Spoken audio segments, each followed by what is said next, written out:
अस्सलाम वालेकुम my YouTube family, कैसे हैं आप सब। उम्मीद है कि आप सब खैरियत से होंगे। मैं हूं निदा और आप देख रहे हैं निदा कुकिंग। जी नाजरीन, आज मैं आप लोगों के लिए लेकर आई हूं एक बहुत ही मुनफरिद और आला किस्म की रेसिपी, जो कि आप लोगों को वीडियो को देख के अंदाज़ा हो गया होगा कि आज हम क्या बनाने लगे हैं। आज हम बनाने लगे हैं चिकन पोटा की रेसिपी। तो सबसे मेन जो है इसमें हम बताएंगे कि इसको साफ़ किस तरह किया जाता है। तो चलिए हम वीडियो को जल्दी से स्टार्ट कर लेते हैं। लेकिन वीडियो शुरू करने से पहले मेरी आपसे एक छोटी सी रिक्वेस्ट है, अगर आप मेरे चैनल पर नए हैं तो मेरे चैनल को जो है वो सब्सक्राइब कर दें और वीडियो पसंद आए तो वीडियो को लाइक कर दीजिएगा। तो सबसे पहले ये हमने ले लिए हैं चिकन पोटा, ठीक है। असल में ना कमज़ोर दिल हजरात इस वीडियो से दूर रहें। उन्हें थोड़ा सा देख के होगा कि नहीं मजाक कर रही हूँ, दूर नहीं रहना, देखनी है। देखने से क्या होगा, दिल बड़ा रखना चाहिए, ठीक है जी। इसकी सफाई का तरीका मैं आपको बताती हूँ कि किस तरह इसको अच्छे तरीके से साफ़ करना चाहिए। इसके ऊपर जो एक झिल्ली सी होती है येलो कलर की, उसे उतार दें, जो भी फ़ैट वगैरह वो भी हटा दें और अच्छे तरीके से मल के इसे पानी के नीचे धोएं। फिर इसमें लस्सी डाल दें। लस्सी डालने से क्या होता है कि जो स्मेल होती है ना, गंदी सी स्मेल, वो निकल जाती है, ख़त्म हो जाती है। ओके, तो लस्सी से साफ़ करें। उसके साथ भी अच्छे तरीके से इसको जितना हो सके उतनी तरीके से उतने पानी इसको धोना चाहिए। और फिर एंड पे हम इसके ऊपर एक चीज़ डालेंगे। वो ऐसी चीज़ है जो आप लोगों ने सुनी तो होगी, लेकिन उसका कमाल बहुत ही बड़ा है। वो क्या चीज़ है वो आगे आएगी तो मैं दिखाऊँगी, तो आप लोग खुद भी देख सकते हैं, ठीक है जी। पानी से हमने इसको अच्छे तरीके से वॉश कर ली। देखें पहले और अब से कंपेयर करें कितना इसकी लुक में जो है वो फ़र्क आ गया। अब हम इसके ऊपर डालेंगे जी सिरका डाल के हम इसको ओवरनाइट के लिए रख देंगे, ताकि इसके अंदर जो भी स्मेल वगैरह है वो अच्छे तरीके से निकल जाए, भाग जाए। तो साफ़ हो चुका है। अब हम इसको जो है वो सुबह बनाएंगे। सुबह हो चुकी है और सुबह हो चुकी है। देखें जी कितने माशाल्लाह नीट एंड क्लीन जो है वो पोटे लग रहे हैं। अब क्या करेंगे, हमने एक खूबसूरत सी कढ़ाई लेनी है, उसके अंदर हमने ऑयल डालना है और एक अदद हमने प्याज जो है वो डाल के उसको हमने ब्राउन करना है, लाइट ब्राउन करना है, ज़्यादा जो है वो डार्क ब्राउन नहीं करना है। इस चीज़ का आप लोगों ने ध्यान रखना है।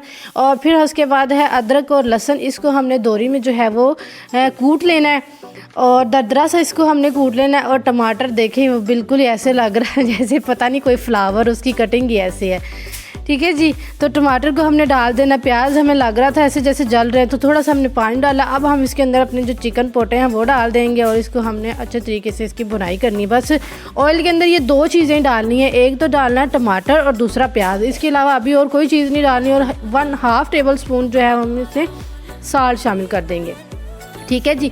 1/2 टेबल स्पून हमने इसमें साल्ट डाल दिया। अब हमने इसको मज़ीद जो है वो पकाना है अच्छे तरीके से, जो है वो इसको एक साइड पे करके इसको पकाएंगे। अब आ जाते हैं दूसरी चीज़ों की तरफ। ये हमारे पास है ज़ीरा, इसको भी हमने दोरी में डाल के कूट लेना। ज़ीरा है और ये है अजवाइन, ये सारी 1/2 टेबल स्पून है अजवाइन है। उसके अलावा ये है हमारे पास दड़ा मिर्च, ठीक है, दड़ा मिर्च, ये भी हमारे पास जो है 1/2 टेबल स्पून है।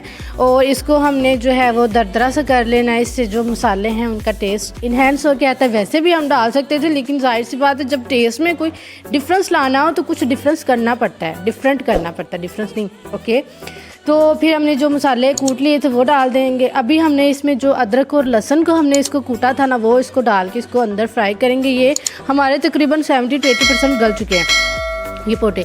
और अब इसके अंदर हम वो मसाले डाल देंगे जो हमने मतलब कि ज़ीरा अजवाइन और दड़ा मिर्च वो सारी कूटे थे। अब 1 टेबल स्पून हल्दी डाली है, 1 टेबल स्पून इसमें हमने लाल मिर्च पाउडर डाली है।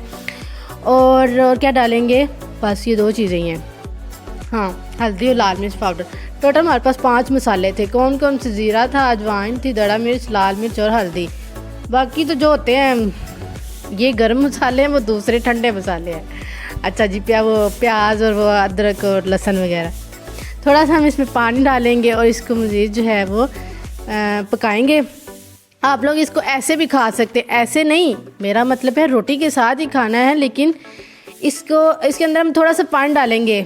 जिसको ज़्यादा ग्रेवी चाहिए वो थोड़ा सा पानी डाल ले, वरना ऐसे भी खा सकते हैं। ऐसे से मुराद पानी डाले बगैर। ओके, तो इसको ढक देंगे थोड़ा सा ताकि हर चीज़ बैलेंस हो जाए जी। तो नाजरीन हमारी रेसिपी तैयार हो चुकी है और इसको हम डिश आउट करेंगे। अगर मेरी वीडियो पसंद आई है तो वीडियो को लाइक कर दें, मेरे चैनल को सब्सक्राइब कर दें और कमेंट भी कर दें, प्यारा सा कमेंट कीजिएगा।